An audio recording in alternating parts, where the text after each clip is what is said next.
Hello everyone, welcome back to my channel. In this video, we are going to discuss the economic injury disaster loan. We are going to talk about two topics in this.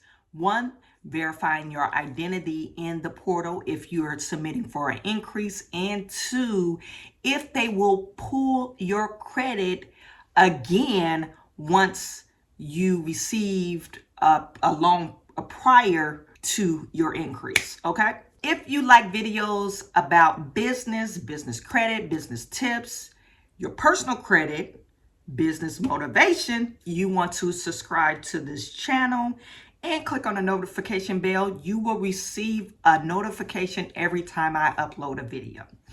Let's get started. First, I want to briefly describe what the economic injury disaster loan is and some of the qualifications that you may potentially be approved for this loan. This loan does have to be paid back. This loan or loan product was initiated because of the COVID-19 disaster or pandemic. It's originally was funded through the CARES Act, and they extended the program because those funds have not been exhausted, and also the pandemic has been stretched out to now.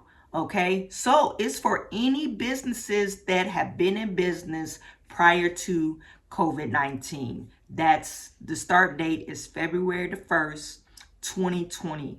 Okay, so if you started your business February the 1st of 2020 last year, you could potentially be eligible for COVID-19 disaster loan.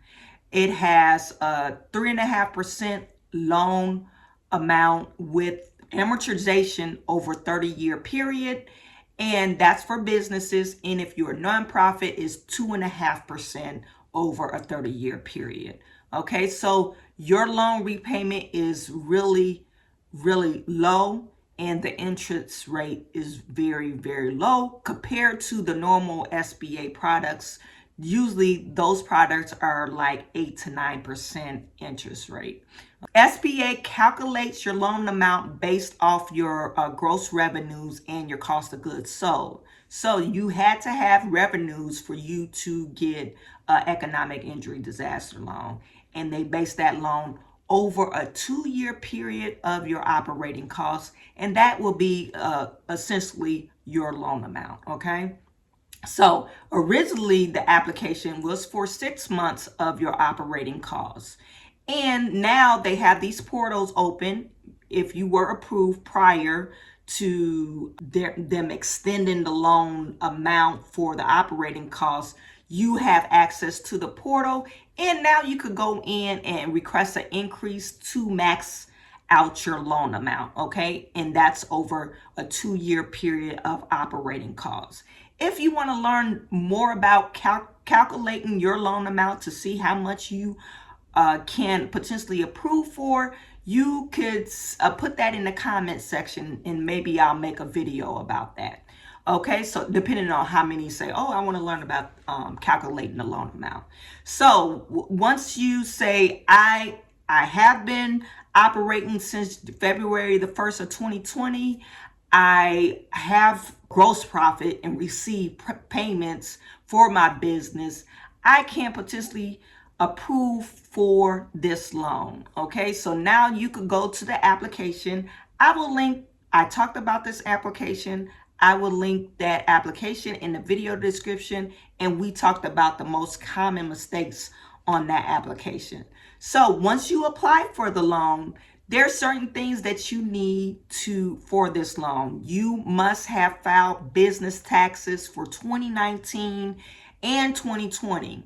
And you must put, because it's on the application, you must put the real gross revenues and the real cost of goods sold. This is not the estimated, and actually SBA used that word actual in the application, okay? So once you put that information in, they will verify your information and process your application. The minimum requirement of your credit score, you need a 570 to approve for any amounts less than $500,000. And now if you are more than 500,000, you need a 625 personal score.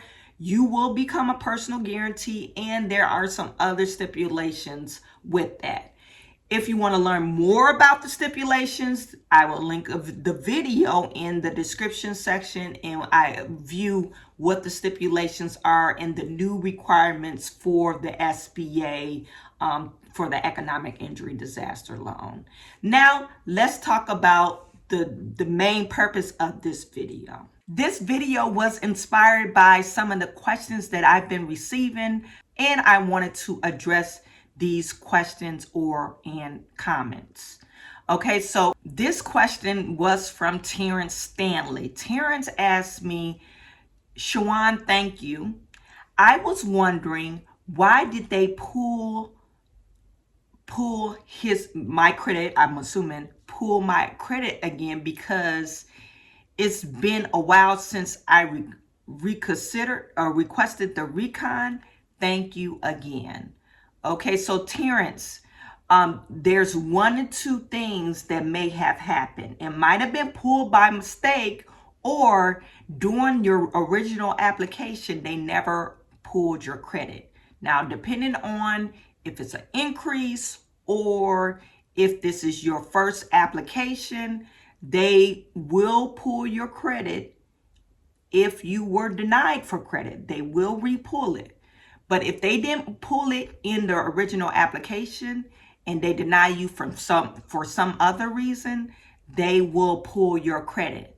Now, if you are an increase applicant and you were approved for the prior loan and they pulled it, SBA will contact you or send a written letter of request asking to re-pull your credit.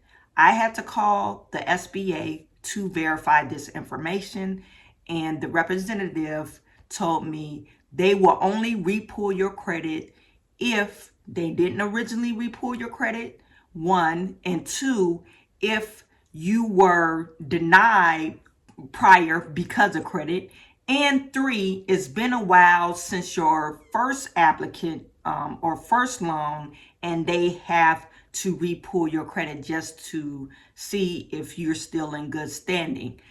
But SBA will send you a written notification saying we are requesting to re-pull your credit. They have to get your permission to re-pull your credit. Okay, so there you have it, folks. Now, Terrence Stanley, I don't know if you're listening to this video or anyone that's listening to the video and they got their credit pulled twice. She did inform me is either A, fraudulent activity on your account, or B, it was pulled by mistake. Okay, and you want to go to the credit bureaus to dispute that credit pull. Okay, so hopefully that answered your question.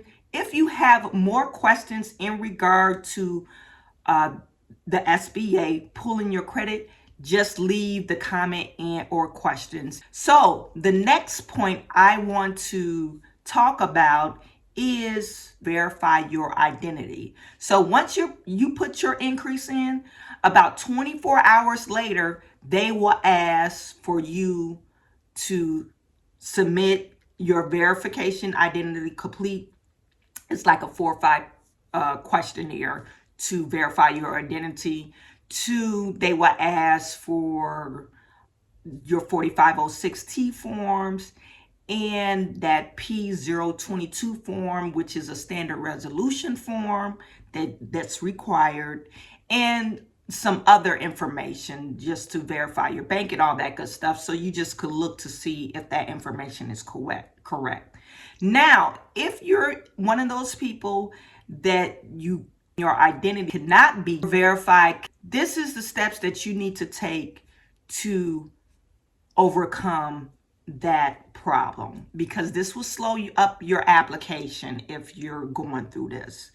So you need to send a front and back copy of your photo identification. Okay? front and back copy of your photo identification. Also, you need to submit a voided check of that business. And if you are a sole proprietor or a LLC that has your, business in the checking account is under your name, just send a voided check to PDC Recons, that's ERCONS, at SBA.gov. Now, you only send this if you're not able to download your ID in the voided check on your portal. If it doesn't allow you to do that, then you send that information in. And in the subject line, you want to put your application number, okay? So you want to send it directly to the PDC Reconsideration Department at SBA.gov with your application number, okay? Hopefully that answers some of the questions for you. If you have any questions in regards to the economic injury disaster loan, please feel free to leave it in the comments section. I will make sure that I normally view every question in the comment section, and if I'm able to answer, I will submit a response to you answering immediately. Sometimes I do have to look stuff up. Follow me on Instagram and Facebook. If it's personal questions, shoot it to my Instagram account and I will surely get back with you. Sometimes we got to set up a 30-minute consultation so I can answer the questions for you. I do offer the service. If you are a new applicant, I do offer a service to fill out the application for you for the economic injury disaster loan. And you could book a consult on my webpage and book a consult. And it's a 30-minute free consult, and we could discuss what your problems are. That link is linked in my description section. I am sending all my good to you. I will talk to you soon.